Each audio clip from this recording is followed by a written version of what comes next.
దేవుని స్తోత్రం చెల్లిద్దాం. హల్లెలూయా, హల్లెలూయా. సెకండ్ సీజన్లో 3rd ప్లేస్ కందుకూరు దైవజనులు సురేష్ అయ్య గారి యొక్క సంఘంలో జరగటం అనేది దేవుడిచ్చిన కృప. ఆమేన్, హల్లెలూయా. సంఘ క్షేమాభివృద్ధి కూడికలు, దైవ సేవకుల సదస్సు ఈ దినమందు దేవుడు నియమించి దైవజనుల ద్వారా ఏర్పాటు చేసిన దేవతి దేవుని నామమునకు మహిమ కలుగును గాక. రూబెన్ మినిస్ట్రీ ఆత్మీయ నాయకులు డేవిడ్ పల్లయ్య గారికి, వారి కుటుంబానికి, ప్రెసిడెంట్ అయ్య గారు యేసురత్నం అయ్య గారికి, అధ్యక్షత వహించిన నెహెమ్యా పాస్టర్ గారికి, అలాగనే అనిల్ కుమార్ గారికి, సునీతమ్మ పాస్టర్ గారికి,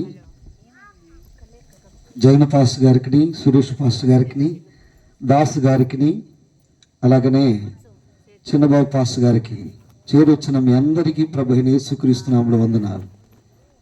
నోరు తెచ్చండి, వందనాలు. అందరికీ వందనాలు. హల్లెలూయా. పరిశుద్ధ గ్రంథం నుండి కొన్ని మాటలు ధ్యానం చేద్దాం.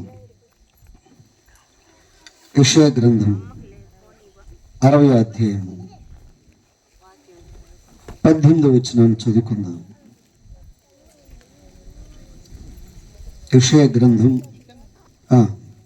ఇకను నీ దేశమున బలాత్కారమున మాట వినబడదు, నీ సరిహద్దులలో పాడన మాట గాను నాశనమన్న మాట గాని వినబడదు. రక్షణయే నీకు ప్రాకారములనియు ప్రఖ్యాతియే నీ గుమ్మములనియు నీవు చెప్పుకుందు. ఆమేన్, హల్లెలూయా. ఈ విధంగా నేను చెప్పుకోవాలి అన్నవాళ్ళు 2 చేతులెత్తి దేవునికి స్తోత్రం చెల్లిద్దాం. హల్లెలూయా, హల్లెలూయా. ఇక్కడ 3 మాటలు సెలవిస్తున్నాడండి.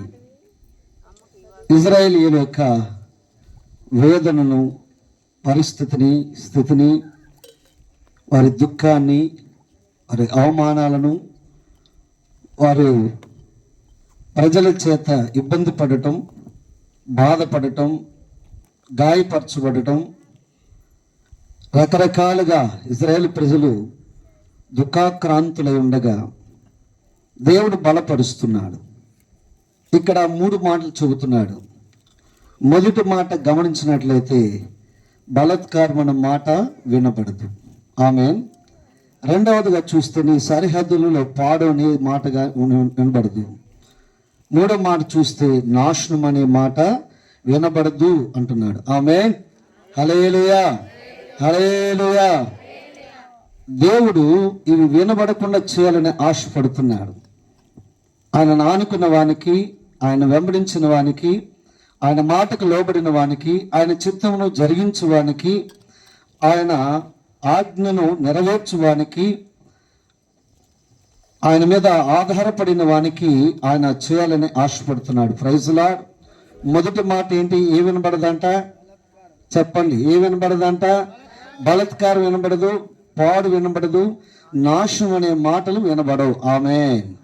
ఎన్నో రకాల మాటలు మనకు బాధ కలుగజేసేవి, దుఃఖాన్ని కలుగజేసేవి, వేదన కలుగజేసేవి, కృంగదీసేవి మన చెవికి వినబడతా ఉన్నాయి. రకరకాల మాటలు మనకు వినబడతా ఉన్నాయి. కొన్ని మాటలు ఏమో వినబడినప్పుడు ఆనందాన్ని కలుగజేస్తున్నాయి, కొన్ని మాటలు విన్నప్పుడేమో ఆశ్చర్యాన్ని కలుగజేస్తున్నాయి, కొన్ని మాటలు విన్నప్పుడేమో సమాధానం కలుగజేస్తున్నాయి, కొన్ని మాటలు కలిగినప్పుడేమో విశ్వాసం కలుగుతుంది, కొన్ని మాటలు విన్నప్పుడేమో మరి బ్రతకాలని ఆశ కలుగుతుంది. Praise Lord. Hallelujah, hallelujah. ఇప్పటి వరకు రకరకాల మాటలతో నువ్వు విసిగిపోయామేమో. ఇంట్లో వాళ్ళే కానీ, బయట వాళ్ళే కానీ ఏదో రీతిగా వారు మాట్లాడుతుండగా వారి మాటలను బట్టి నువ్వు దుఃఖపడ్డావేమో, నువ్వు కృంగిపోయావేమో, నీవు మరి వేదనకు గురవేమో, బాధకు గురవేమో, ఒంటరితనానికి గురవేమో. అయితే ఈ రాత్రి వేళ అట్టి నిన్ను బాధ పెట్టినవి, కృంగదీసినవి, దుఃఖ పెట్టినవి ఏ మాటలైతున్నాయో అవేవి కూడా వినబడవు అని దేవుడు మాట్లాడుతున్నాడు. ఆమేన్, హల్లెలూయా, హల్లెలూయా. ఆఫీసులోనైనా, పని స్థలంలోనైనా, వ్యాపారంలోనైనా, కుటుంబంలోనైనా, భార్య భర్తల మధ్య అయినా, తల్లిదండ్రుల బిడ్డల మధ్య అయినా, రక్త సమూహాల మధ్య అయినా, ఆ సమాజంలో ఇలాంటి మాటలు నీకు వినబడవు.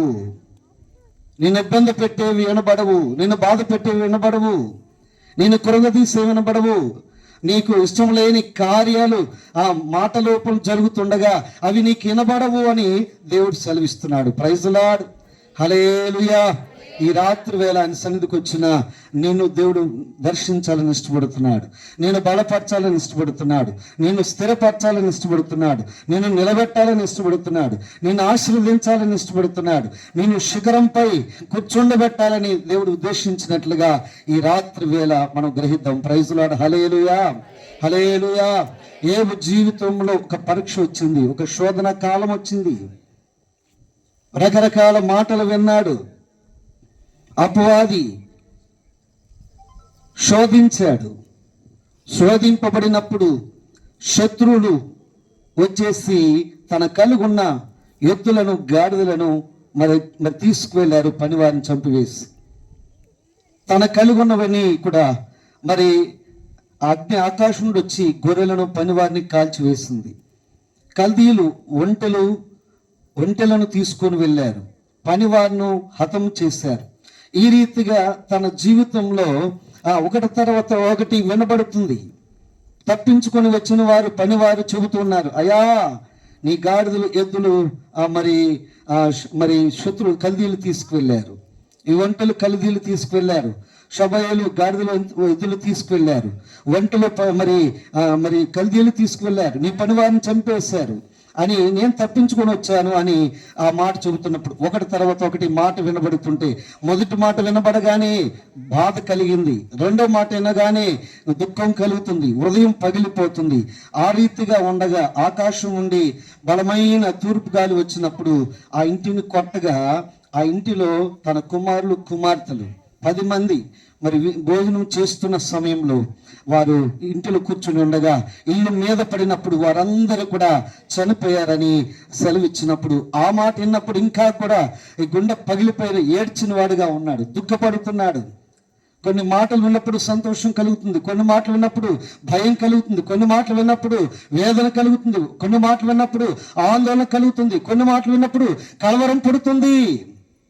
ఈ విధమైన కొన్ని మాటలు వింటుండగా నీ కలవరం, బాధ, దుఃఖము, వేదన నీకు కలుగుతుందేమో. ఈ రాత్రి వేళ దేవుడు అంటున్నాడు, నువ్వు వింటున్న మాటలు నీకు ఇంకెన్నడూ వినబడవు. ఆమేన్, హల్లెలూయా, హల్లెలూయా, హల్లెలూయా. చెప్పండి పక్కన వాళ్ళతో, ఇప్పటి వరకు నువ్వు విన్నా, పక్కన వాళ్ళతో చెప్పండి, ఇప్పటి వరకు నువ్వు విన్నా మాటలు ఇంకెన్నడూ వినబడవు. మొదటిది బలాత్కారం అనేది వినబడదు, రెండవది ఏంటి, పాడు అనేది వినబడదు, మూడోది ఏంటి, నాశనం అనేది వినబడదు అని పక్కన వాళ్ళతో చెప్పండి, పక్కన వాళ్ళతో చెప్పండి. బలాత్కారం వినబడదు, పాడు అనేది వినబడదు, నాశనం అనేది వినబడదు. ఆమేన్, హల్లెలూయా. యోబు భక్తుడు ఈ పనివారు తప్పించుకొని వచ్చిన వారి ద్వారా వింటుండగా ఆ మాటలు తన హృదయం పగిలిపోయిందండి. చివరికి కన్న బిడ్డలు కూడా కూలిపోయాడు. ఆయనను ఇదిగో నేను ఈ లోకానికి దిగంబరిగా వచ్చాను, తిరిగి దిగంబరిగా వెళతాను, యెహోవా ఇచ్చాడు, యెహోవా తీసుకున్నాడని చెప్పి తను దేవుని సన్నిధికి వెళ్ళి దేవుని స్తుతిస్తూ ప్రార్థిస్తున్న అనుభవాన్ని కలిగి ఉన్నాడు. ఆమేన్, హల్లెలూయా. నీకెన్ని రకాల మాటలు వినబడినా నువ్వు బాధపడమాక, కృంగిపోమాక, నలిగిపోమాక, దుఃఖపడమాక, కన్నీరు కార్చుమాక, వేదన పడమాక, ధైర్యం తెచ్చుకో, నిలబడు ప్రభుకి, ప్రభు సాక్షిగా దేవుని మహిమపరచు, దేవుని స్తుతించు, కీర్తనలు పాడు, ఘనపరచు, దేవునిలో నువ్వు ఆనందించు. Praise the Lord, hallelujah, hallelujah. ఆ రీతిగా ఉన్నప్పుడు వినబడినవి నీ హృదయంలో నిలిచి ఉండవు. Praise the Lord. యోబు ఎన్ని రకాలుగా విన్నా సరే మరలా ధైర్యం తెచ్చుకుని దేవుని మహిమ పరుస్తున్నాడు. చివరికి మరలా రెండోసారి కంచె తీసివేసిన తర్వాత అపవాది జ్వరపడ్డాడు, తన శరీరం అంతా కురుపులతో మొత్తాడు, మరి శరీరం అంతా పాడిపోయింది, కుక్కలు వచ్చి నాకేంతగా రక్తం చీవి కారిపోతున్నా సరే ఆ సమయంలో కూడా దేవునిని మహిమ పరుస్తున్నాడు. ప్రైజ్ ది లార్డ్, హల్లెలూయా. దేవుని నోటి నుండి ఏ సాక్ష్యం అయితే పొందాడో ఆ సాక్ష్య జీవితాన్ని కోల్పోలేదండి. దేవుడే స్వయంగా సమాజానికి రెండవసారి అపవాదికిని సాక్ష్యం చెబుతున్నాడు ఏబు గురించి. దేవుడు ఆ ఏబు గురించి చెప్పబడిన సాక్ష్యాన్ని ఏబు కోల్పోలేదు, దేవుని అవమానపరచలేదు, దేవునికి దుఃఖాన్ని కలగజేయలేదు. నేను ఇంత గొప్ప సాక్ష్యమును నా కుమారుని గురించి లోకానికి అపవాదికి నేను చెబితే దిగజారిపోయాడు, నా కుమారుడు భయపడిపోయాడు, కృంగిపోయాడు, మరి నిందిస్తున్నాడు, నా సన్నిధికి దూరమయ్యాడని మరి ఆ బాధ దేవునికి కలగకుండా ఏబు గారు దేవుని మహిమపరిచారు. ప్రైజ్ లార్డ్, హల్లెలూయా అంటున్నాడు కదా, మిమ్మల్ని బట్టే కదా నా నామము దూషించబడుతుంది అంటున్నాడు. మనల్ని బట్టి ఆయన నామం దూషించబడకూడదు, ఆయనకు అవమానం కలగకూడదు, ఆయన రాజ్యానికి ఆటంకంగా ఉండకూడదు, అనేకులు ప్రభు యొద్దకు రావడానికి కీడు కలగడానికి కారణం మనం కాకూడదు. ప్రైజ్ లార్డ్, హల్లెలూయా, హల్లెలూయా.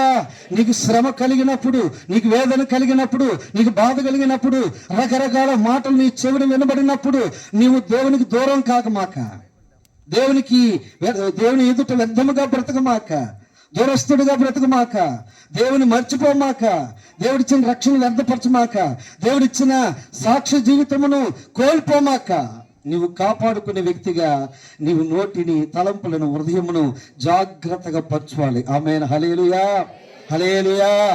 అపవాది శోధించాడు ఎంతగానో, చివరికి భార్య కూడా నీవు నీతి యథార్థతను విడిచిపెట్టి చావరాదు అని మాట అన్నా సరే, మనం ఎప్పుడు మేలు అనుభవించాలా, కీడు అనుభవించడం తగదా అని మరి అవును మూర్ఖురాలు మాట్లాడినట్టుగా నువ్వు మాట్లాడొద్దని చెప్పి దేవుని మహిమపరుస్తున్నాడు. ప్రైజ్ లార్డ్, హల్లెలూయా. భార్య నోటి నుండి కూడా వినకూడని మాట వినుట వలన అతడు దేవుని దూషించలేదు, కానీ దేవునికి దూరం కాలేదు, కానీ భ్రష్టుడైపోలేదు, కానీ మనం ఎప్పుడు మేలే అనిపించాలా, కీడు అనిపించడం తగదా అని దేవుని మహిమపరుస్తున్నాడు. ప్రైజ్ ది లార్డ్, హల్లెలూయా. శ్రమ అనుభవించడం నాకు మేలేంది అంటున్నాడు భక్తుడు. నీ జీవితంలో ఏమీ కూడా వినబడకుండా ఉండాలి అంటే, ఈ మూడు నీ జీవితంలో జరగకుండా ఉండాలంటే నీవు ఏమి భక్తుడు వలె నీవు దేవుని మహిమ పరిచేవాడిగా ఉండాలి.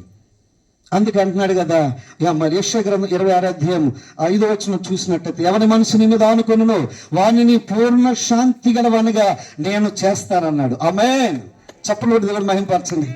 ఆమేన్, హల్లెలూయా. భక్తుడైన ఏబు మనసు దేవుని మీద ఆనుకుంటం వలన పూర్ణ శాంతిని పొందాడు. అందుకే దేవుని ఆ పరిస్థితుల్లో కూడా దేవుని మహిమ పరుస్తున్న అనుభవాన్ని కలిగి ఉన్నాడు. ప్రైజ్ ది లార్డ్, హల్లెలూయా. దావీదు కుమారుడు అబ్షాలోము తండ్రికి వ్యతిరేకముగా ఉండి శత్రువుతో కలిసి మరి విరోధముగా రాజుగా ప్రకటించేసుకొని మరి తండ్రికి వ్యతిరేకంగా ప్రవర్తించి మాట్లాడి తండ్రినే చంపాలని ఆలోచన చేసే సమయంలో ఒక దినమందు యావాబు చేతికి దొరికాడండి. యావాబు చేతికి దొరికాడు. అతడు గాడిద మీద వెళుతుండగా, అతను తల వెంట్రుకలు రింగులు తల కాబట్టి వెళుతూ ఉండగా, ఆ గాడిద మీద వెళుతుండగా మస్తకి వృక్షానికి తగిలి అతడు మరి ఆ గాడిద వెళ్ళిపోయింది. వేలాడుతూ ఉండగా నీ కుమారుడు దొరికాడని ఒకరు వచ్చి చెప్పారు.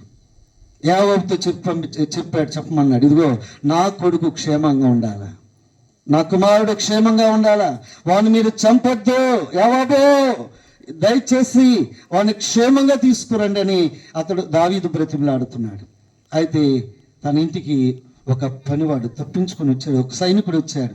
వచ్చినప్పుడు మొదటివాడు చెబుదామని వస్తాయా, దావీదా ఇదిగో అని చెబుతా అంటే, ఎలా ఉన్నా కొడుకు, క్షేమంగా ఉన్నాడా, బాగానే ఉన్నాడా అని అడుగుతున్నాడు. ఇంకొక వ్యక్తి వచ్చాడు. రెండో వ్యక్తి వచ్చి చెబుతాం అనుకునేసరికి ఏం జరిగిందో, వెంటనే మరలా అయ్యా దావీదు అడుగుతున్నాడు, నా కుమారుడు ఎలా ఉన్నాడు, బాగున్నాడా అడుగుతూ ఉండగా మూడో వ్యక్తి వచ్చాడు. అతను ఏం చెప్పలేకపోయాడు, కానీ తెలిసింది ఒక సమయమున తన కుమారుడు చనిపోయాడని దావీదుకు తెలిసినప్పుడు ఆ మాట విన్నప్పుడు చాలా దుఃఖపడ్డాడు. అయ్యో, పితరుల వద్దకు నాకంటే ముందుకు వెళ్ళిపోయాడు, నా కుమారుడు చనిపోయాడా, నాకు దూరస్తుడైపోయాడా, అయ్యో నాకు కొడుకు లేకుండా పోయాడా అని తన కొడుకు కోసం దావీదు ఏడ్చాడండి.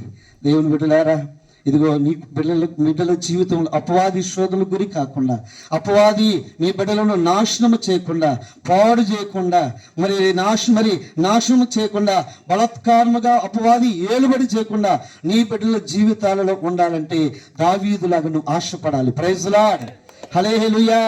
నా బిడ్డలు క్షేమంగా ఉండాలని నువ్వు ప్రార్థన చేయాలి. ఏ భక్తుడు తెల్లవారుజామున లేచి బిడ్డల హృదయంలో పాపం చేసి దోషం కలిగి ఉన్నారేమో అని ఉదయాన్ని వారి పేరున బలి అర్పణ చేసినట్లుగా మరి నీవు కూడా ప్రార్థనని బలిపీఠము కట్టుకొని నీ బిడ్డల కొరకు ప్రార్థన చేయాలి. ఆమేన్. నీ బిడ్డలు క్షేమంగా ఉండాలని, నీ బిడ్డలు బాగుపడాలని, నీ బిడ్డలు వర్ధిల్లాలని, నీ బిడ్డలు నీ దేవుని సన్నిధికి సమీపంగా ఉండాలని, నీ బిడ్డలు అనేకులు ఎదుట తలగా ఉండాలని, నీ బిడ్డలు ఆశీర్వాదకరంగా ఉండాలని ప్రార్థించే బాధ్యత తల్లిదండ్రులది. ఆమేన్. హల్లెలూయా. వినకూడని మాట వినుట వలన ఈ తండ్రి గుండె పగిలిపోయిందండి. నీ బిడ్డల జీవితాలను చూసినప్పుడు, నీ బిడ్డల ప్రవర్తన తెలిసినప్పుడు, ఎవరెవరో వచ్చి నీ బిడ్డలు ఎలా ఉన్నారు, తాగుతున్నారు, తిరుగుతున్నారు, వారి జీవితాన్ని పాడు చేసుకుంటున్నారు, వారు మరి బానిసలైపోయారు, పాడైపోయారు నీ బిడ్డలని మాటలు వాళ్ళు వీళ్ళు వచ్చి చెప్పినప్పుడు నువ్వు వినగా మాటలు నీ హృదయాన్ని గాయపరుస్తున్నాయేమో, నువ్వు కృంగిపోతున్నావేమో, నువ్వు నలిగిపోయామేమో, నువ్వు దిగులు పడుతున్నావేమో. ఏంటి నా బిడ్డలు అయిపోయారు ఇలాగా, నా బిడ్డలు ఏంటి వారి జీవితాలు ఇలా పాడు చేసుకుంటున్నారు, నా బిడ్డల భవిష్యత్తు ఏంటి, నా బిడ్డలు ఎప్పుడు మారుతారు, నా బిడ్డలు ఎప్పుడు నా మాట వింటారు, ఎప్పుడు మరి దేవునికి లోబడతారు, నా బిడ్డల జీవితాలు ఎలాగుంటాయి అని నువ్వు నలిగిపోతున్నామేమో. ఈ రాత్రి వేళ దేవుని సన్నిధికి వచ్చిన నీవు ప్రార్థన చేయి. నీ బిడ్డల కోసం కన్నీరు కార్చి ఈ మొదటి జామున నీళ్లు కుమ్మరించినట్లుగా నీవు దేవుని సన్నిధిని చేరి కన్నీటి ప్రార్థన చేస్తే నీ బిడ్డలను కాపాడువాడాయన. ఆమేన్. హల్లెలూయా. నీ బిడ్డలను కాపాడువాడాయన. నీ సరిహద్దులలో సమాధానం కలగచేవాడు, నీ సరిహద్దును విశాలపరచువాడు, నీ సరిహద్దులలో ఉన్న నీ సంతానమును వర్ధిల్ల చేయవాడు, నీ సంతానమును అపవాది చేతికి అప్పగించుండా వారు క్షేమముగా ఉండదగిన కృపను అనుగ్రహించు దేవుడు మన దేవుడే ఉన్నాడు. ఆమేన్. హల్లెలూయా. హల్లెలూయా. మరి సొలొమోను 40 సంవత్సరాల పరిపాలన చేస్తుండగా దేవుని మాటకు లోబడిన వాడే, దేవుడిచ్చిన ఏక హృదయంతో బ్రతుకుతున్నవాడే, జ్ఞానాత్మత నింపున్నవాడే, దేవుని చిత్తానుసారంగా బ్రతుకుతుండగా, దేవునికి భయపడుతూ బ్రతుకుతుండగా శత్రువులు అనుకున్నారు కదా, ఇదిగో దావీదు కుమారుడైన సొలొమోను నాశనం చేద్దాం, అణిచివేద్దాం, వాడిని పాడు చేద్దాం, పనికి రాకుండా చేద్దాం. ఎన్నో ప్రయత్నాలు శత్రువులు చేశారు. అయినను సరే దేవుడు సొలొమోను విడిచిపెట్టలా. Praise Lord. హల్లెలూయా. దావీదును బట్టి సొలొమోను దేవుడు ఆయా విధానాలుగా వర్ధిల్ల చేశాడు, ఆశీర్వదించాడు, దీవెనకరంగా మార్చినట్టుగా మనం చూస్తున్నాం. Praise Lord. హల్లెలూయా. శత్రువులు ఏమీ చేయలేకపోయారు. ఎందుకంటే మరి సొలొమోనుకున్న దేవుడు బలవంతుడు. ఆమేన్. మహిమ కలిగిన వాడు, అగ్ని స్వరూపుడు, సర్వశక్తిమంతుడు, అసాధ్యములను సుసాధ్యము చేయు దేవుడు. ఇదిగో నేనే మీ పక్షమున యుద్ధము చేస్తానని లేఖనము నుండి సెలవిచ్చిన దేవుడు ఆయన. సొలొమోను తన దేశమును సుభిక్షముగా ఉండడానికి, నెమ్మదిగా ఉండడానికి, క్షేమంగా ఉండడానికి, ఆయా రంగాలలో దేశమంతయు వర్ధిల్లడానికి, అభివృద్ధి చెందడానికి దేవుడే కారకుడైనట్టుగా చూస్తున్నాం. ఆమేన్. ఎంతగానో సొలొమోను దావీదును బట్టి దేవుడు ఆశీర్వదించాడండి. ఏ చెడు బలత్కరమైన మాట కానీ, నాశనమైన మాట కానీ, పాడనే మాట కానీ తన దేశం 40 సంవత్సరంలో ఎన్నడూ వినబడలేదు. ఆమేన్. హల్లెలూయా. హల్లెలూయా. హల్లెలూయా. దావీదు భక్తుడు వలె హృదయానుసారుడైతే, దేవుని ఆరాధించే వ్యక్తివైతే, దేవునికి సమీపంగా ఉన్న వ్యక్తివైతే, దేవుని గడిపే వ్యక్తి నువ్వు అయినట్లయితే నీ బిడ్డలను దేవుడు 1000 సంవత్సరములు ఆశీర్వదించే దేవుడై ఉన్నాడు. ఆమేన్. హల్లెలూయా. ఇక్కడ దావీదును బట్టి సొలొమోను దేవుడు ఆశీర్వదించాడు. ఈ 3 కూడా తన కుమారులు కడపడకుండా దేవుడు కాపాడినట్లుగా మనం చూస్తున్నాం. ఆమేన్. హల్లెలూయా. హల్లెలూయా. కృపలతో రాజ్యమును స్థిరపరచువాడవు, బహుతరములకు శోభాతిశయముగా చేసితివి నన్ను. కృపలతో రాజ్యమును స్థిరపరచువాడవు, బహుతరములకు శోభాతిశయముగా చేసితివి నన్ను. నెమ్మది కలిగించే నీ బాహుబలముతో శత్రువునచిన బహుశూరుడా. నెమ్మది కలిగించే నీ బాహుబలముతో శత్రువునచిన బహుశూరుడా. సర్వయుగములను సజీవుడవు. సరిపోల్చగలన నీ సమర్థమును కొనియాడదగినది నీ దివ్య తేజం. నా ధ్యానం నా ప్రాణం నీవే యేసయ్యం. సరిపోల్చగలన నీ సమర్థమును కొనియాడదగినది నీ దివ్య తేజం. నా ధ్యానం నా ప్రాణం నీవే యేసయ్యా. హల్లెలూయా. కృపలతో రాజ్యమును స్థిరపరచువాడు. ఆయన కృప దావీదు మీద ఉండినట్లుగా సొలొమోను మీదకు ఉందని. ఆమేన్. బహుతరములకు ఆశీర్వాదకరంగా మార్చబడ్డాడు. అన్ని తరములకు దీవెనకరంగా మార్చబడు. గొప్ప నెమ్మదిని అనుగ్రహించాడు దేవుడు. ఆయన బాహుబలముతో శత్రువులను అణిచివేసి ఆ శత్రువుల ఎదుట తలగా నిలబెట్టాడు సొలొమోను దేవుడు. ఆమేన్. హల్లెలూయా. హల్లెలూయా. ఏ వినబడవంటాం? నెంబర్ 1 బలత్కారం వినబడదు. నెంబర్ 2 పాడు వినబడదు. నెంబర్ 3 నాశనం అనేది వినబడదు అని దేవుడు సెలవిస్తున్నాడు. ఇక్కడ గమనించినట్లయితే ఆ వాక్యంలో యెషయా 61:18 అంటున్నాడు కదా, రక్షణయే నీకు ప్రాకారములనియు ప్రఖ్యాతియే నీ గుమ్మములనియు నీవు చెప్పుకుంటావు. ఆమేన్.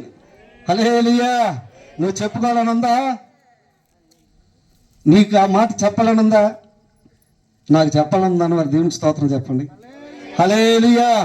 హల్లెలూయా. ఆయన ప్రాకారం అనగా మన ఇంటికి ప్రహరీ గోడ ఉంటుందండి. ప్రహరీ గోడ ఎందుకు తెలుసా? సరిహద్దులను మనకు తెలియచేయటానికి. మన సరిహద్దు, మన స్థలం సరిహద్దు. ఇంకొకరు మన స్థలమును కలుపుకోకుండా ఉండడానికి ప్రాకారం మీద ఆ గోడ. ఎందుకంటే ప్రహరీ గోడ ఏది కూడా హాని కలగజేస్తే లోపలికి రాకుండా ఉండడానికి. ఆమేన్. ఆ ఇంటిలో నివసిస్తున్న వారు క్షేమముగా ఉండడానికి, నెమ్మదిగా ఉండడానికి, సుఖముగా ఉండడానికి, హాయిగా నిద్రపోవడానికి ప్రహరీ గోడ అవసరం. ఆమేన్. హల్లెలూయా. హల్లెలూయా. దేవుడు అంటున్నాడు కదా, ఈ రాత్రి వేళ రక్షణయే నీకు ప్రాకారముగా ఉంటుందని దేవుడు మాట్లాడుతున్నాడు. ఏ ప్రాకారం అంట? హల్లెలూయా. రక్షణయే ప్రాకారం. 5 ప్రాకారాల గురించి ఈ రాత్రి వేళ మనం ఉందాం. Praise Lord. హల్లెలూయా. విశ్వాసాన్ని, సమాజాన్ని కాపాడే ఆధ్యాత్మిక ప్రాకారాలను మనం కలిగి ఉన్నప్పుడు ఏ హాని మనకు కలగదు, ఏ ఇబ్బంది కలగదు, ఏ నష్టము కూడా మన బ్రతుకులో రాదు అని మనం జ్ఞాపకం చేసుకుందాం. మొదటి ప్రాకారం చూస్తే అంటున్నాడు రక్షణ ప్రాకారం. ఆమేన్. హల్లెలూయా. హల్లెలూయా. రక్షణ ప్రాకారం నీకు కలుగునగాక. సియోను చుట్టూ ఆయన రక్షణ ప్రాకారం, సియోను అనబడిన ఆయన సన్నిధి, ఆయన సహవాసం, పరిశుద్ధులు నివసించే స్థలం. ఆయన సియోను చుట్టూ, యెరూషలేము చుట్టూ ప్రాకారం ఉండినట్లుగా పరిశుద్ధులైన వారు సియోను వాసులై ఉన్నారు, పరలోకానికి వారసులై ఉన్నారు. వారి చుట్టూ రక్షణ ప్రాకారం ఉంది. ఆమేన్. హల్లెలూయా. హల్లెలూయా. లోకాసువార్త 16వ అధ్యాయం ఉంది కదా, జక్కయ్య మేడు చెట్టు ఎక్కినప్పుడు వెంటనే అంటున్నాడు కదా, యేసయ్యా ఇదిగో చెట్టు దిగిరా, నేడు నీ ఇంట ఉండవలసింది. ఎప్పుడైతే దిగి తన ఇంటికి యేసయ్యను చేర్చుకున్నాడు, తన హృదయం మార్చబడింది, తన బుద్ధి మార్చబడింది, తన స్వభావం మార్చబడింది, తన జీవితం బట్టబయలైపోయింది, తన బ్రతుకు దేవునికి అంగీకారంగా మార్చబడగా అతడు వెంటనే అంటున్నాడు కదా, ఇంటిలోకి రాగానే యేసయ్యను బట్టి, ఇదిగో అయ్యా నా ఇంటిలోకి నువ్వు వచ్చావు కాబట్టి ఇదిగో నేను అన్యాయంగా ఎవరి దగ్గర తీసుకున్నానో తిరిగి 4 గింతలు తిరిగిస్తానన్నాడు. ఆమేన్. హల్లెలూయా. ఎప్పుడైతే ఆ మాట చెప్పాడో ఇతడు అబ్రహాము కుమారుడు అనగా అర్థం ఏంటంటే, అబ్రహాం అంటే విశ్వాసాన్ని కలిగి ఉన్నాడు. అబ్రహామును సమస్తం విడిచిపెట్టి నా యందు విశ్వాసం ఉంచి నా స్నేహితుడైనట్లుగా ఇతడు కూడా సమస్తం విడిచిపెట్టాడు కాబట్టి ఇతడు నా స్నేహితుడాడు, ఇతడు విశ్వాస వీరుడే. ఆమేన్. హల్లెలూయా. అతనికి ఆ ఇంటికి రక్షణ వచ్చినట్లుగా మనం చూస్తున్నాం. Praise the Lord. హల్లెలూయా. పౌలు శీలను ప్రార్థిస్తుండగా, కీర్తిస్తుండగా భూకంపం కలిగినప్పుడు ఆ ఖైదీలంటూ వింటున్న వారు అందరూ బంధకాలు తనపబడగా, మరి భూకంపం ద్వారా తలుపులు, సరసాల తలుపులు బద్దలవగా, ఖైదీల యొక్క మరి వీరి యొక్క బంధకములన్నీ త్రెంపబడగా ఆ సరసాలను ఇక్కడ అడుగుతున్నాడు, ఇదిగో వీరి దేవుడే దేవుడు అని తెలుసుకున్నాడు. Praise the lord. పౌలు శీల దేవుడే నా దేవుడు కావాలి, ఆయనే నా దేవుడై ఉండాలి, ఆయన యందు నేను విశ్వాసం ఉంచాలి. ఆమేన్, హల్లెలూయా. అయా రక్షణ పొందడానికి నేనేమి చేయాలి అన్నప్పుడు పౌలు గారు చెబుతున్నారు, నీవు ప్రభునందు విశ్వాసం ఉంచు. ఆమేన్. రక్షణ ప్రాకారము నీకు ఉండాలి, నీకు రక్షణ ప్రాకారం ఉండాలి, నీ ఇంటికి రక్షణ ప్రాకారం ఉండాలి. రక్షణ ప్రాకారం లేకుండా నువ్వు ఎంతకాలం ఉన్నావేమో. ఇప్పటికైనా నమ్మి రక్షించబడినవాడు, నమ్మి బాప్తిజం పొందినవాడు రక్షించబడును, నమ్మనవానికి శిక్ష అని చెప్పాడు మార్కు సువార్త 16:16. ఆమేన్, హల్లెలూయా, హల్లెలూయా. ఆయన నమ్మి బాప్తిజం పొందినట్లయితే రక్షణ ప్రాకారం నువ్వు కలిగి ఉంటావు. Praise the Lord. నమ్మి బాప్తిసం పొందిన అనుభవాన్ని కలిగి ఉండాలి. రెండవ ప్రకారం మనం చూసినట్లయితే నిర్గమాకాండం 14:22 వచనంలో మనం గమనించినప్పుడు ఆ సముద్రపు ఆ నీరంట మార్గం ఏర్పరచబడగా ఆరిన నేలను వారి నడిచి వెళ్ళగా వారికి గోడ వలె ఉందంటండి. ఆ నీరు ఎలా ఉందంట? గోడలాగా ఉందంట. ఒక్క చుక్క కూడా సముద్రం నీరు వీరి యొద్దకు రాలేదు, వీరు తడవబడలేదు. ప్రైజ్ లార్డ్, హల్లెలూయా. ఆరిన నేల మీద ఆ సముద్రంలో గుండా వారు వెళ్ళారు. ఆమేన్, హల్లెలూయా. నీటి బాప్తిసం అనే ప్రాకారమును కలిగి ఉండాలి. నీటి బాప్తిసం అనే ప్రాకారమును కలిగి ఉండాలి. నీటి బాప్తిసం అనే ప్రాకారం లేకుండా నువ్వు ఎన్నాళ్ళు దేవుని వద్దకు వచ్చినా, ఎన్ని మాటలు విన్నా, ఎంతగా దేవునితో గడిపినా, నువ్వేం చేసినా అంతా కూడా వ్యర్థం అనేది మనం జ్ఞాపకం చేసుకుందాం. ఆమేన్. మూడోదిగా చూస్తే అగ్ని ప్రాకారమును కలిగి ఉండాలి. ప్రైజ్ లార్డ్, హల్లెలూయా.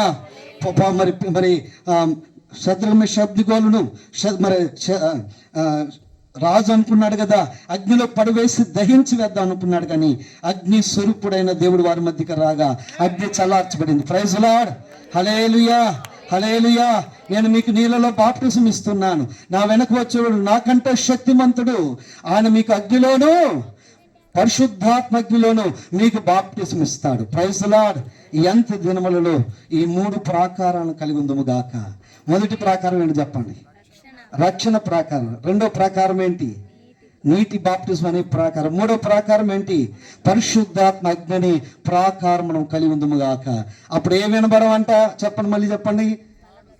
బలత్కారం అనేది వినబడదు. రెండోది పాడు అనేది వినబడదు. 3 నాశనం అనేది కింద నుండి వినబడదు. నీకు ఏం వినబడుతుంది అంటే ఆయన మాటలే వినబడతాయి.